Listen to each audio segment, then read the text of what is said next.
Now, on 105.9 FM and streaming worldwide on the WMAL app. O'Connor and Company.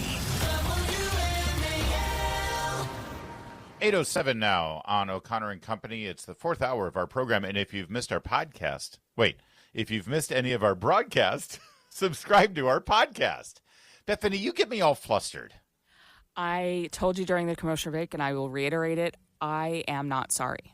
You're not sorry about any of the things that you put me through this morning. Nope. Unbelievable. Coming up in 30 minutes, Chuck Thies will join us.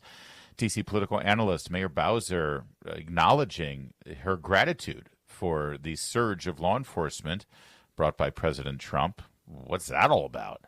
We'll get to it. It's Larry O'Connor with Bethany Mandel. She's the proprietor of the Mom Wars podcast and Substack. Go check that out. We have a mom warrior joining us now. We love our conversation every week with KT McFarland, former Deputy National Security Advisor to President Trump, but certainly in the room where it happened, going all the way back to the Nixon-Kissinger days. She's author of the book Revolution. I want to remind everybody that she was, in fact, 12 years old when she worked for Nixon and Kissinger. KT McFarland. Good morning, KT. Good morning. Great to be with you. Give us an update on Israel, if you could, as the operation to close in on Gaza City and, as I like to say, finish the job. Are they actually going to finish the job, and how is that looking right now?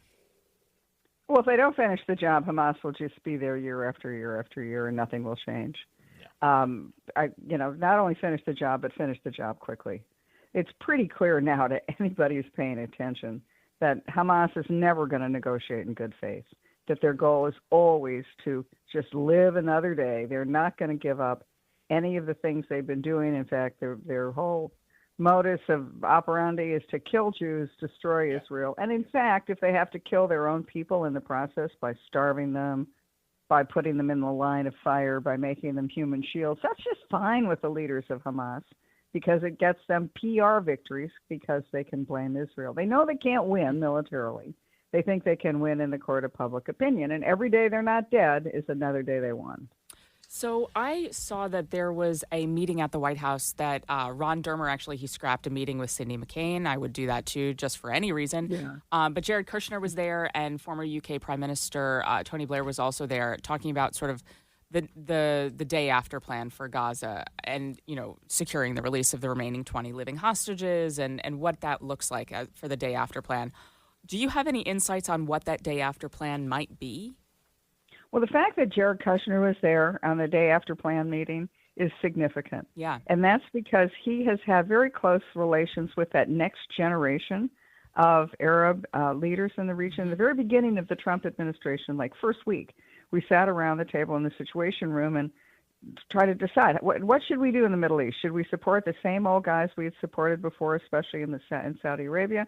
Or should we look to the younger generation, which promised to be more pro-Western, to open their society, to open their economy?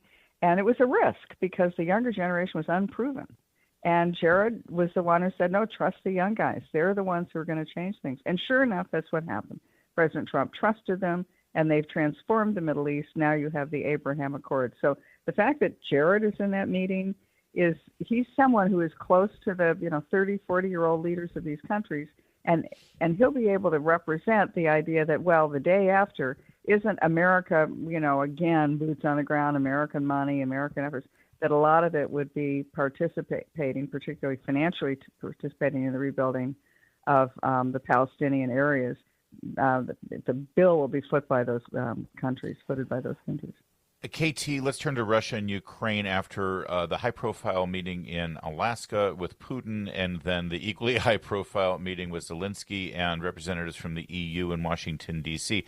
Things seem to be stalled. President Trump seems frustrated. Lavrov has now come out and saber-rattled and sort of played bad cop, if that's possible, to Vladimir Putin, maybe giving him room to come in and be the good cop diplomat. Who knows? President Trump was asked about this during the extraordinary cabinet meeting that he had on Tuesday. Listen to his response, and then since you've worked with the president, I'd love for you to analyze it. Cut 15. This past weekend, Sergei Lavrov was saying that Putin will not sign a peace deal with Zelensky because Russia views him as illegitimate. Just wondering if the Russians have been relaying this to your team if they view Zelensky, as a leader worth signing a peace deal with, if they will. Doesn't matter what they say. Steve can answer, but I can answer too. Doesn't matter what they say. Everybody's posturing. It's all okay? Everybody's posturing. Steve, do you have a different answer? I agree with you, sir.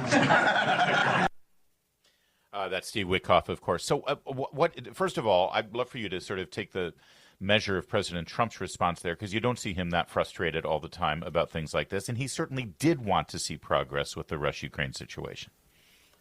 The reason he needed to end the Ukraine situation, where Ukraine is, Ukraine's sovereignty is protected, security is guaranteed, he wanted to do it in such a way that he didn't alienate Russia, because his real goal here is to make sure that Russia and China aren't joined at the hip. So if he can get a deal where he then has an improved relationship with Russia going out of that Ukraine deal, that's what he wanted. But it's increasingly looking like Putin, Hamas, Iran all have the same negotiating playbook, that they all want. None of them want to negotiate in good faith. They all want to just string it along. And as we all saw with Iran and Israel's actions and President Trump's bombing of the Iranian nuclear sites, at a certain point he says, all right, enough already. I'm not going to trust you guys. We're going to have to go to Plan B. And Plan B would be to really crush the Russian economy. It won't happen fast, but it could be devastating. And so what is the tipping point for that to happen? At what point? Because it seems like we keep doing this start again, stop again, start again, stop again. And meanwhile, by the way, Russia is absolutely pounding Ukraine in the background with all this. I think, to me, and looking at President Trump and knowing him as I do, I think the tipping point is that he really wants the killing to stop. And so when he sees that not only is Russia not negotiating or negotiating in bad faith, but ramping up the fatalities, I think he's getting close to the tipping point. And when President Trump, he doesn't want to do it because he really does not want to forsake good relations with Russia going forward. But if that's what it's going to take, I think he's getting there.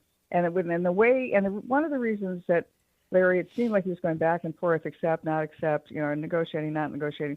He needed to line up the trade deals first, like with the European Union particularly. Once those are in place and locked in, then he can apply what are called secondary sanctions against other countries like India. And that's when the real trade from Russia stops. Russia has no income going forward. What do you read into? I'm sorry. What do you read into this bombardment, which seems pretty significant in Kiev overnight? Mm-hmm. The Russians, I think Putin has decided, I'm going to wait him out. It's a war of attrition. Russia can win a war of attrition. It's a bigger country, more resources. I'll just wait him out because Donald Trump won't be president forever. I can fight forever. The Russian people are used to great sacrifice in their national security goals. And I think either Putin is deciding he's just going to wait everybody out and be the last man standing, or he's decided, well, I may have to negotiate 6 months from now, but I want to get as much as I can now. I want to bomb myself into a good position now. Either way, it doesn't matter. I think President Trump's running out of patience. We will leave it there. KT McFarland, thanks for joining us as always. Pleasure.